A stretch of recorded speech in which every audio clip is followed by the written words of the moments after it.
锅热倒入半瓢香油，锅热倒入半瓢香油，烧热的香油放入姜丝，烧热的香油放入姜丝，尽量让它多炸一会儿，尽量多炸一会儿，炸出姜汁。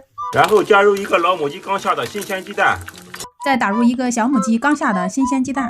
键盘打出 QQQ， 男生是钱钱钱，女生是亲亲亲。我也来试试。哇，是真的耶！快看看你的是什么？